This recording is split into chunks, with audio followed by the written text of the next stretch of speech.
All right. Well, good morning, everybody, or good afternoon. Welcome to the Turnover Cure. My name is Angela Fowler, and I am the co-creator of this program that we will be introducing to you all today. I've been an accessibility consultant for years and years, and I am passionate about people doing work that they love. So let's start a little round robin and just see who's here and take about I don't know 20-30 seconds to introduce yourself. Who are you? What do you do? And what brings you to this dynamic webinar? Dan, we're going to start with you. All right, so my name is Daniel Hodges. I'm the other author on the Hiring for Champions program. Other stuff I do, I run an organization called Pieces of Me Foundation that I started while I was in law school. I'll be talking a little bit more about that and the lessons that taught me or continues to teach me and later in the program. And I'm also about 6 weeks away from finishing my master's in health administration. So yeah, that's a little about me. Beautiful things. Kathleen, I'm going to pick on you next. Oh, Angela, thank you. Great to be with all of you. I'm Kathleen Caldwell, founder of C-Suite Networks Women's Coaching and Consulting Council, and I'm a person as an advocate, a champion for accessibility, and golly, a lover of all things doing great business together, having fun, making a difference. Live outside of Chicago right now. Thank you. All right. Well, let's stay in Chicago and popcorn it over to Lindy. Yeah, great. Well, hi everyone. My name is Lindy Hoyt, and I show businesses how to create practical people-first solutions that attract and keep great people. So many of the leaders I'm working with are stretched so thin for managing a high amount of turnover, hence one of the reasons I'm here, to navigating all the generational differences between what motivates Gen Xers versus Gen Zers, and not to mention, all of the external pressure that everyone is under on an almost daily basis that's going on in the world today. So it can seem like a lot to even the most seasoned leader I've worked with. So what I do as an experienced HR professional is really help bring that sense of calm, clarity, and confidence to the leaders and how they engage in their teams in a way that helps reduce turnover, increase the productivity, and create a healthier culture throughout the organization. So I'm Lindy Hoyt, the founder and principal HR advisor of People Ambassadors. All right. We might have left Texas, but Texas hasn't left us. Miles, over to you. Well, thanks, Angela. Hi, my name is Miles, and I'm with Peak Performers. We are a nationwide staffing agency that is a nonprofit. As a nonprofit, we prioritize the hiring of persons with disabilities for professional level roles, mostly administrative, accounting and finance, and various other professional positions, oftentimes with government agencies or Fortune 500 companies. I'm a disability inclusion partner, so basically my role is to educate and advocate on behalf of people with disabilities to employers to try to help change perceptions about what they can and are able to do and the cost of accommodations, et cetera. All right. So has anybody joined us since we've been doing this? Angela, it is us. It is us. Yeah. Right. All right. Well, let's begin. Let's begin with a personal um a personal story, as it will. Dan's been running a nationwide nonprofit for several years. And in terms of he's really become a master in putting people in roles that play to their strengths, and that make sure that they are doing work that they love to do while volunteering for his nonprofit. So Dan, I'm going to let you take it away for the next few minutes. Thank you. And let me just say, I'm glad we've got this group of us here. And, I think our job with Hiring for Champions is to take the knowledge that we have and help HR professionals and staffing agencies and other stakeholders have a little bit of extra juice in what they're able to do. We add that extra arrow to their quiver, so to speak. So I'm so happy to be having this conversation. As Angela said, I started Pieces of Me when I was between my first and second year of law school. So that was 6 years ago now. And most people don't think of running a nonprofit as an entrepreneurial venture. But let me tell you, it is, especially when you think about the fact that we are trying to maintain a business, as it were, that has positive cash flow, keeps moving the needle forward as far as being able to develop new products and services, and trying to make the most out of our talent. Though the differences are, A, we have more regulations to deal with, and B, almost everyone, including myself, will volunteer or do real work with this organization without ever receiving financial compensation. So what that really leads to is me as a leader having to figure out how to get highly qualified, very talented people to volunteer their skills, their time, their effort, and energy toward a cause without receiving any immediate compensation or personal benefit.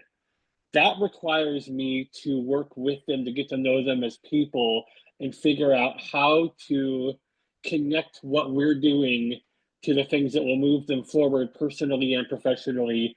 Otherwise, they're going to find something else to do with their time because they've got plenty of other options. So I'm the first to say that as a leader, I've gotten it right a lot of the time. And I've had times where I've had to learn a few things, and that's part of the process. But the reason I wanted to start with that today is because when we think about running an organization, whether it's for or not for profit, is we think about, are we putting too much on our people's shoulders? Are we compensating them well enough? How are we able to put them in a place to not only succeed, but also to stay? And I learned fairly early on that it wasn't about the volume of the work, it was about the value of the work. So if I find somebody who is ready, willing, and able to volunteer their tech skills, even skills that are worth $200-300 an hour on the open market, they're willing to offer 10 of those hours for every 1 hour that they want to be outside handing out flyers. And frankly, it's a better use of their time to have them do things that they're passionate about and that they feel that they're good at. So when we talk about turnover as employers or as leaders, I want to see us shift the conversation away from how much we're having people do overall and spending a lot more time focusing on, are we meeting people where they are? Are we giving them the kind of skills that build their confidence, that resonate with them, that really draw them into the mission of the organization? Or are we giving them skills that feel menial or that make them feel like they're being underutilized? And we're going to talk over the next several weeks in our subsequent webinars about different elements of those questions, but that's really how we want to frame this conversation of keeping people engaged, keeping people passionate, keeping people feeling like they're excited to do what they're doing with us, because we've done a lot of research in the Hiring for Champions launching process and authorship process, and we've done a lot of this in our professional lives before now to show that there is a clear trend when you have people feeling intrinsically motivated to do their work, and when you can connect it to the things that matter to them, that is the best predictor of whether or not you can keep not only people on the payroll, but more importantly, keep them firing on all cylinders.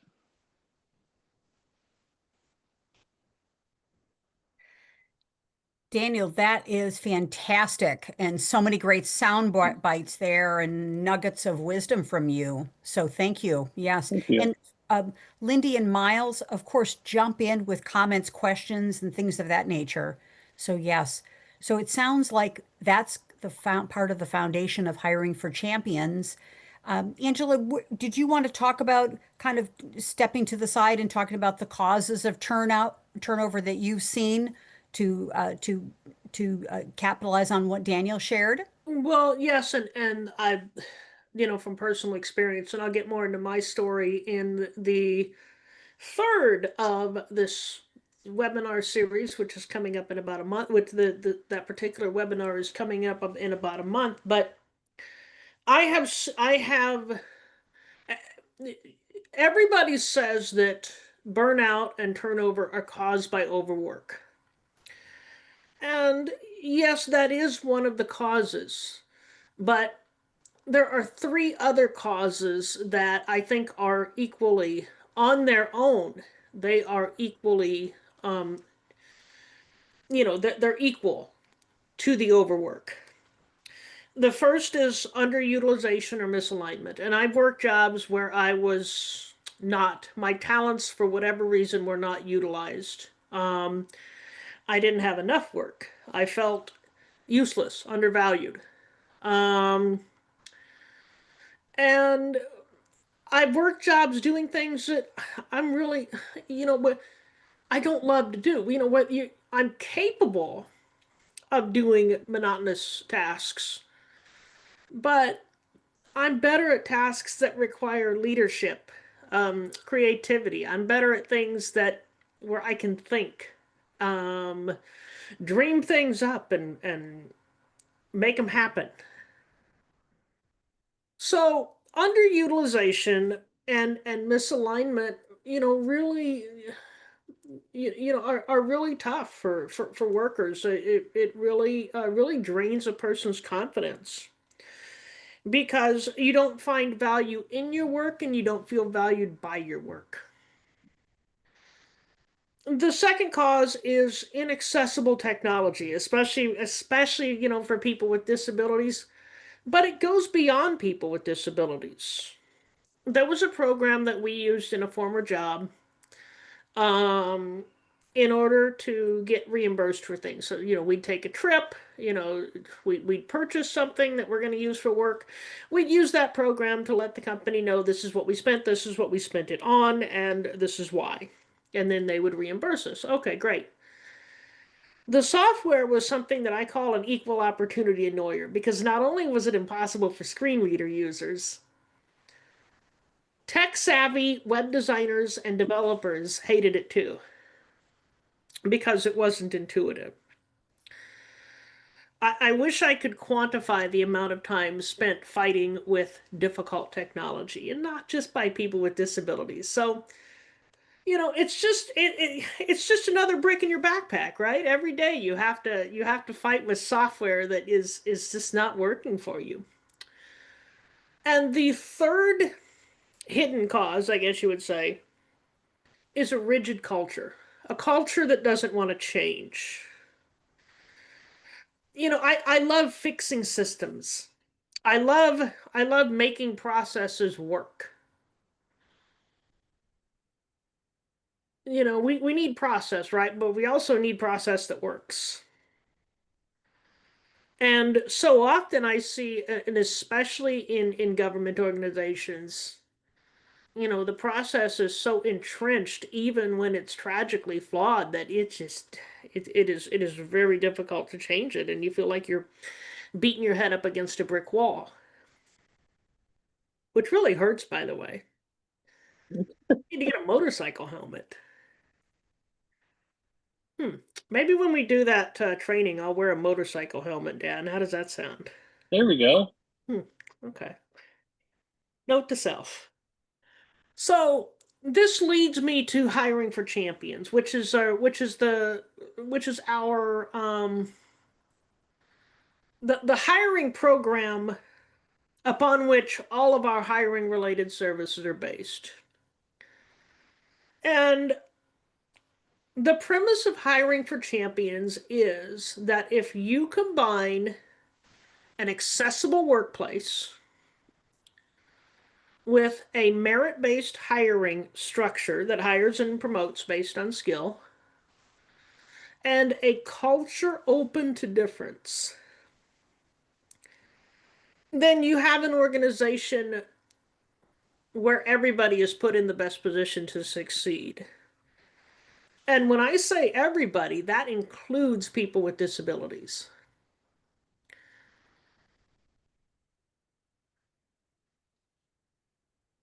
And therein lies the turnover cure, right? Because you have the benefit of keeping all your employees happy, but you also have the benefit of attracting candidates with disabilities who are statistically more loyal.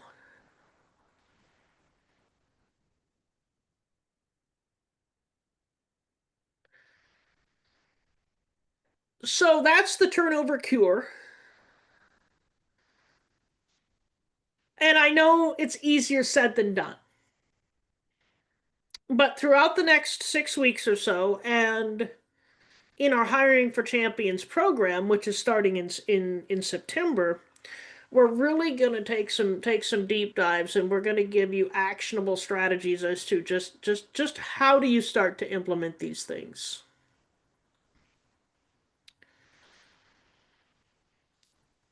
But at this point, I'm going to break for questions. Do you mind if I take myself off of mute? Please jump in. Angela, it's so good to be in sync with people, isn't it? I know. The fun thing. Yeah. We've all just got this mind meld going We on here. do. It's all good. Yeah.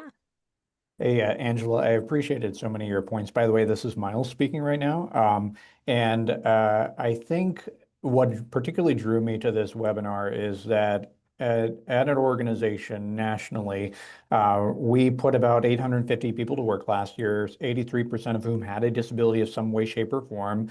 And we find from a macro level that we have a turnover rate that is half that of the national average. And I feel like this is kind of a complex subject for me personally, because a lot of the reasons that turnover is happening less is that people finally have an accepting culture, and they finally have access to accommodations. They finally have the accessibility needs that they need to be successful, and they're afraid to jump ship and move around. So this always presents a bit of a catch-22 to me personally, because on the one hand, it's fantastic for us, and it's fantastic for us being able to offer people that are going to stick around long term, but I never want people with disabilities to shortchange themselves on future opportunities for fear of the unknown. So I was just curious to get your perspective on that. Well, and you're right. You're absolutely right, because I've seen it happen myself, and I've done it myself. You settle for a job that stinks because it's a job, which is the dark side of loyalty, right? Settling is the dark side of loyalty. And it's easy for me to sit here and say, and I will sit here and say it because I believe it to be true, that if the Hiring for Champions programs is applied correctly, you're going to create an organization where jobs don't stink and where people can genuinely be happy. Now, when I talk to people with disabilities, when we do the flip side training for people with disabilities, which we're going to come out with at some point in late 2026, maybe 2027, I'm going to say don't settle, because if your job stinks, you deserve better. But hiring for champions, the one of the main premises of Hiring for Champions is that applying this program will benefit the business. You will get a return on your investment if you apply this.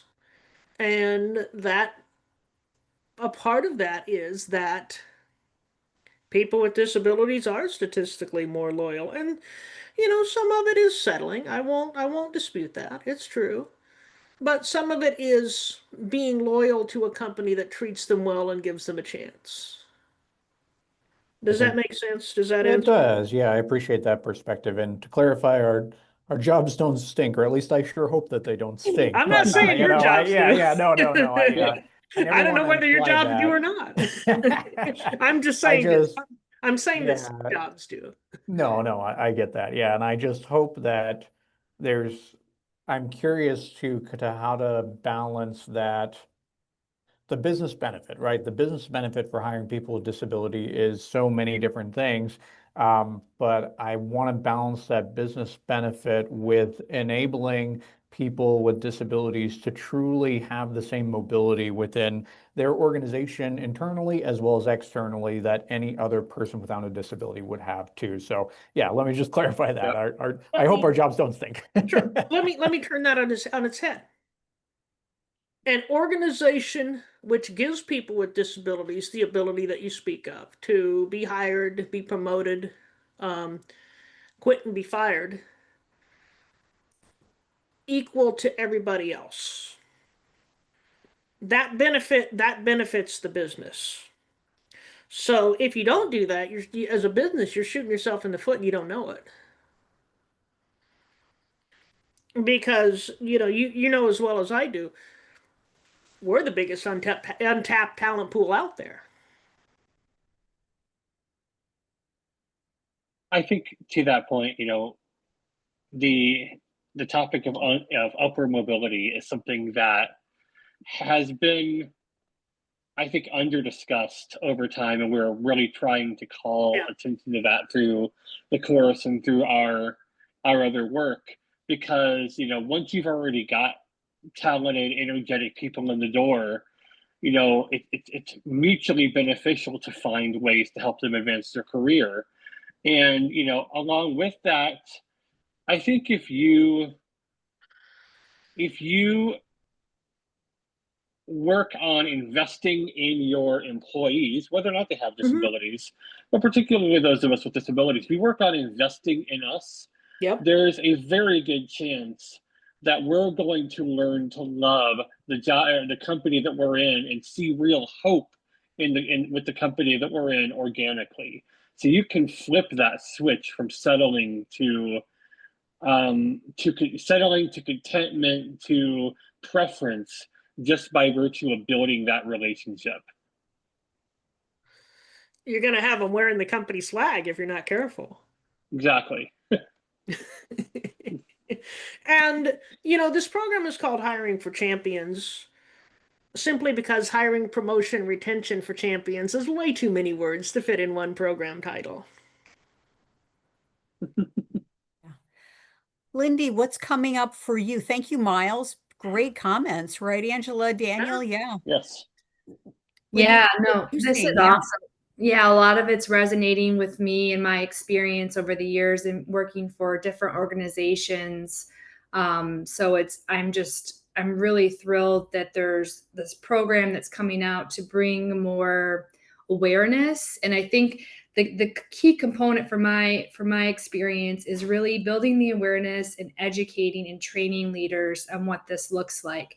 Because I feel like a lot of times in my experience, people tend to, if they don't know, they don't explore it. They're like scared to. They're not sure like what risk does this open up? What additional funds is this going to cost? That sort of thing. So I think a lot of this, I think HR professionals can help incorporate the benefit and the reasons why we want to do this and help get leadership more comfortable with the idea of exploring different ways of getting bigger candidate pools. I think that's so important. And, as somebody who understands the law on this, I know in my conversations, a lot of times employers are under the mistaken impression that they can't have the disability conversation with their team without opening liability. And so one of the things we took real effort to do is to help employers figure out how to frame the conversation according to best practices and say, hey, actually, yeah, there are certain there are certain third rail ways that you don't want to do this, but there are real strategies and tactics you can use to encourage a climate where people are going to organically self-disclose. Yep. And the benefit of doing that is then you have that opportunity to say, hey, how can I serve you? What can I do with this information that'll be beneficial to both of us? And not only is that not going to get you sued, that's going to bring out the best in that team member. Yeah. Mhm. You know, it doesn't help me when I'm sitting in a job interview talking about all the products I've built and the things I've done and all the mad skills I've got, and the interviewer's sitting there wondering how I'm going to find the bathroom, but they're afraid to ask. Exactly. You know, let's get that out of the way. This is Miles. Do you mind if I jump in with another question? Sure, Go for it. That's what we're here. We got like 20 minutes for questions. All right, cool. So I spend a lot of my time flying around the country conducting disability inclusion roundtables, oftentimes with people that I call, and I'm doing air quotes here, disability curious. In other words, they may have a friend or family member, or they may be thinking about disability, particularly from a diversity perspective, but they really haven't spent a lot of time thinking about it yet. And they're still kind of on the fence. Mhm. And so my question is, generally the strategy that I take is focused around empathy and normalizing the disability experience, because I believe that if I can make it matter to you and to somebody that you love, then you will ultimately relate to the disability experience and then seek to try to make disability hiring more of a priority within your organization. However, I see a lot of the other strategies kind of go on the opposite direction of exceptionalizing the disability experience and exceptionalizing the skills of people with disabilities. So I was just kind of curious, from your perspective, how do you balance that normal employee versus exceptional employee narrative, particularly when presenting to different people that are disability curious? You know, the thing about getting put up on a pedestal is when you fall off, it really hurts. I love that. You know, I'm blind, but I'm also, you know, I'm so many other things. Um, so, you know, and you talk about disability hiring becoming a priority, and maybe that's where you start. But you end up with a hiring process that attracts people with disabilities organically along with everybody else. Um, you know, it's like, you know, Lady Feingold came up with this particular analogy. I wish I could take credit for it, but it's actually her. Um, when you're baking blueberry muffins and you realize, you know, I forgot to put the blueberries in. And you take the muffins out of the oven and you try to force the blueberries, that doesn't really work. But if you mix the blueberries in from the beginning, then you've got some dynamite muffins. And the muffins don't ask, oh, are we being inclusive of blueberries?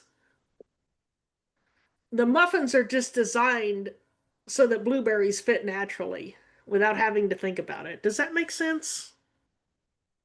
That's a great analogy, Angela. And don't we all love blueberry muffins, right? I'm hungry. You know what?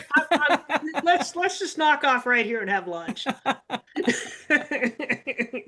Yes. So I'm gonna, kind of just parlay off of that.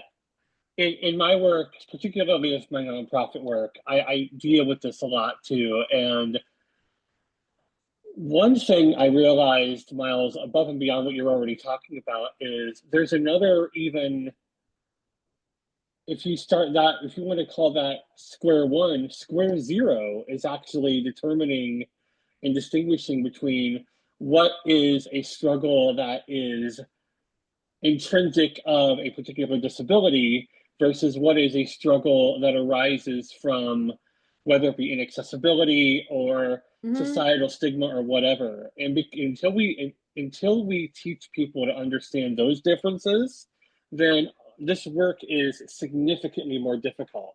So as an example, I like Angela am blind, and I've also got a connective tissue disorder that causes chronic pain, fatigue, etc. Um, and so I deal with a lot of things that are very real. Pain is real.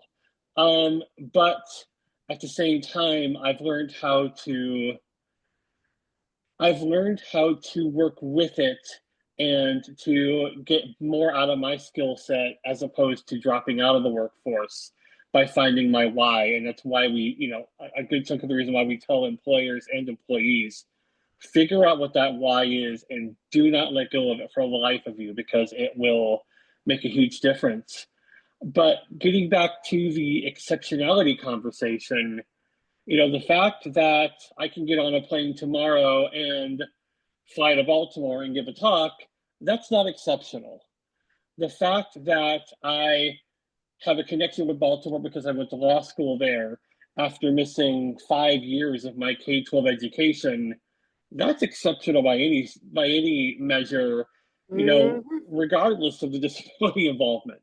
So I think teaching people to understand some of those nuances will go a long way toward taking the goodwill that is already there and putting some real oomph behind it. And the question becomes, why is something a struggle? So if I can't access a website,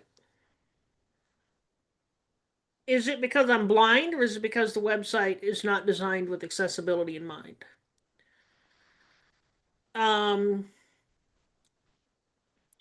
If the website were designed with accessibility in mind, I'd have no problem accessing it.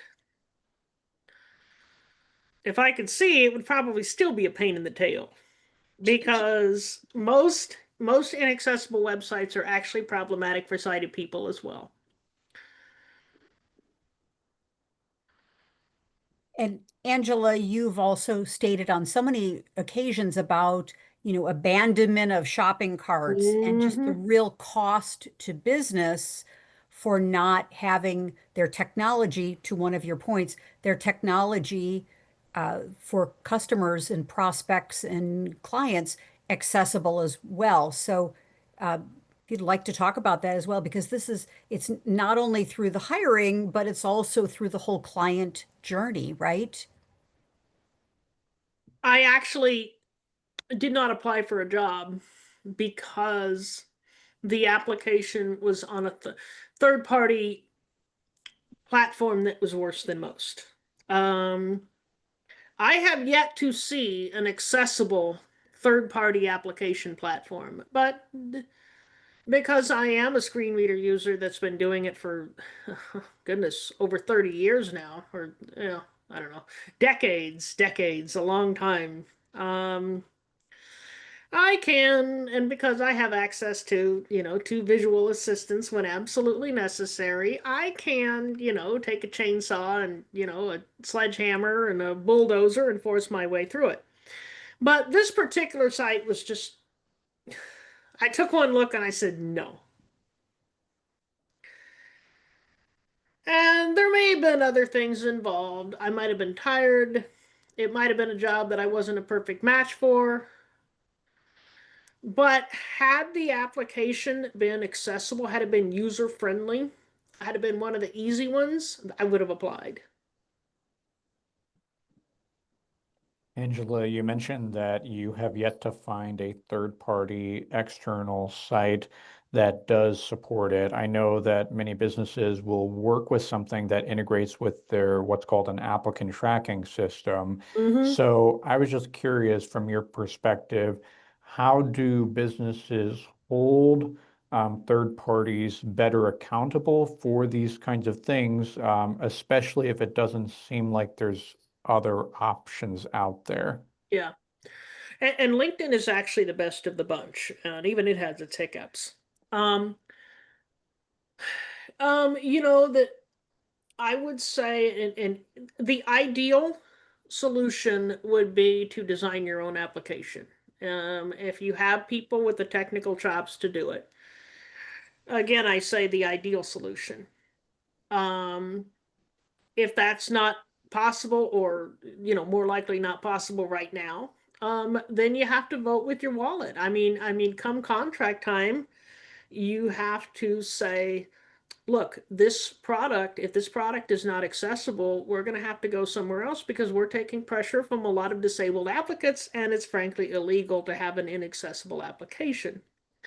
And again, we'll discuss that more in the third No, excuse me. The second webinar, which is coming up in 2 weeks on technology. Because we're going to get into a little bit about the procurement policy that businesses have. So yeah, businesses have more power than they know.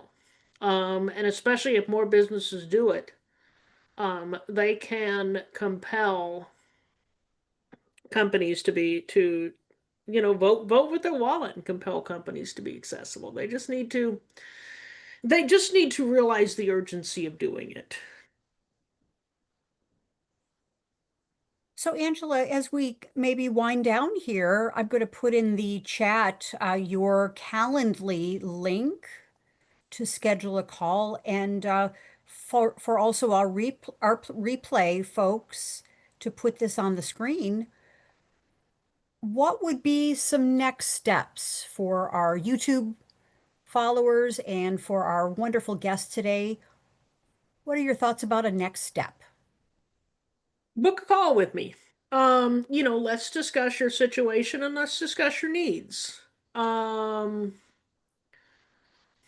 let's see where it goes from there. Half hour, completely free, no commitment. Um, I'm not going to say no sales pitch because we all know that's BS, but I won't pitch you too hard, just a little bit. And it will be relevant to your situation.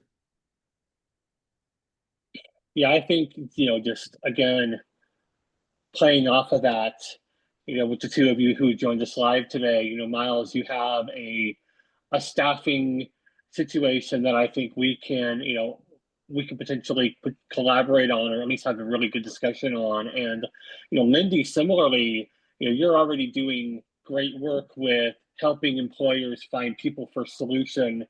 So we can, we would love to have that conversation with you on how do we take our expertise and, use it to help you do your job more effectively. Because at the end of the day, we want to have stronger businesses so that we can create more opportunities. That's what this is all about. Yep. So book some time. Let's chat. And join us in 2 weeks. It's going to be Wednesday, the 6th of August. I believe it's the 6th, whatever that first Wednesday in August is. Probably this time. Almost certainly this Zoom link. And we're going to be talking about accessible technology and just how do you make your technology accessible? Because honestly, I think that's the hardest of the three pillars to implement. It is doable, but it's a longer process if you haven't begun it. So we're gonna deep dive into that. We're gonna talk about the benefits of it. We're gonna talk about why businesses are doing themselves a huge favor if they begin to undertake this process, even though it might seem intimidating. And Angela, I believe you and Daniel, you're looking for power partners, Yep. for advocates, and for opportunities to expand the message about hiring for champions and how to make business and life more accessible. Absolutely. So, yeah, good. Absolutely. If you don't somebody who could benefit from this, the replay of webinar number 1 is going to be available. I'll start marketing webinar number 2.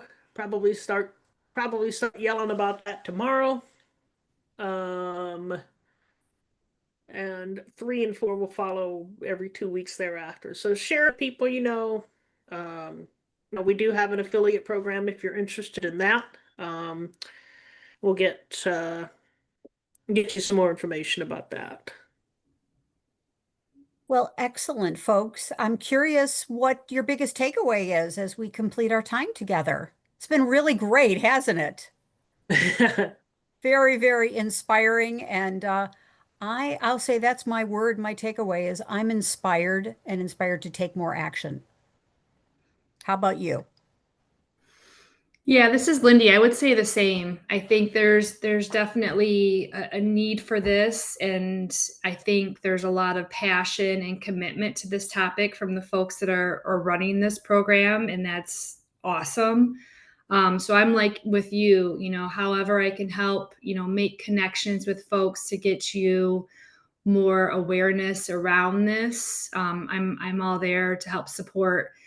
I'm not able to attend the one next week. I've got another engagement at that time, but would I be able to connect or get the replay afterwards? Is that possible? Absolutely. Yeah, we'll make the replay available. We'll probably have a dedicated page for the replays. They'll be up on YouTube. So I'll send it to you directly. Okay, great. That'd be awesome. And I mean, where my head goes just after this conversation is just, I'm thinking of other HR professionals. I'm a part of SHRM, and that's a big organization where I think, to get, I don't know if you've approached them or whatnot yet. But if I can help with that in any way, let me know. That would be wonderful. Yeah. That'd be great. Okay. Yeah. Lindy, Will thank do. you. Yeah, Thank thank you. you. Miles, how about you? Takeaways? I think that I appreciated Daniel and Angela's perspective just on some of those questions that I ponder every day and some of those bigger, more complex and a little bit messier questions that I deal with on a regular basis. So I appreciate both of your perspectives on sharing those. Yeah, no Thank problem. you. Great. Good. Thank you. Daniel, Angela, takeaways, next steps, parting words. Any of Well, the I want some above. blueberry muffin, darn it. About that time, right? Yeah. Book some time with me, guys. Let's chat. Great. Daniel, Yeah. parting words, yeah?